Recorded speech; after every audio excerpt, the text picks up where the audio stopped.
జీవ పరిణామ సిద్ధాంతాన్ని ఒక శాస్త్రవేత్త చార్లెస్ డార్విన్ అనే ఆయన కనుగొన్నాడు అనమాట. ఆ సిద్ధాంతం ప్రకారము జిరాఫీ మెడ అప్పుడు చిన్నగా ఉండేదన్నమాట.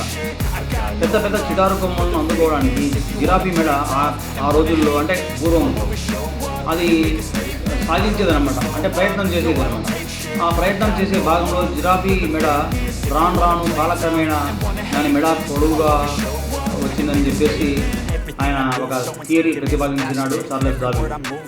ఆ చార్లెస్ డార్విన్ సిద్ధాంతం ఎందుకు చెప్తున్నానంటే, మీరు గనక ఈరోజు మీ హక్కుల కోసం పోరాడే ఒక వాంఛ కానీ ఒక కోరిక కానీ లేకపోతే రాబో తరాల్లో మీ డిఎన్ఏ ఎలా రూపాంతరం చెందుతుందంటే పోరాటం చేత కానీ వాళ్ళ మాదిరిగా, అంటే మీ రాబో తరాల్లో పోరాటం చేత కాదు, ప్రశ్నించే తత్వం ఉండదు, కట్టు బానిసలుగా వాళ్ళు మీరు అంటే ఈ విధంగా మీ ఎప్పుడైతే మీ మధ్యలో ఆలోచనలు రాదో మీరు ఇయ్యబోయే డిఎన్ఏ ఇంజెక్షన్ ద్వారా మీరు డిఎన్ఏ ఇవ్వబోతున్నారు. ఆ డిఎన్ఏ ద్వారా పుట్టబోయే పిల్లల్లో నేను ఎలాంటి పోరాటం చేయకూడదు, ఎలాంటి హక్కుల గురించి ప్రశ్నించకూడదు.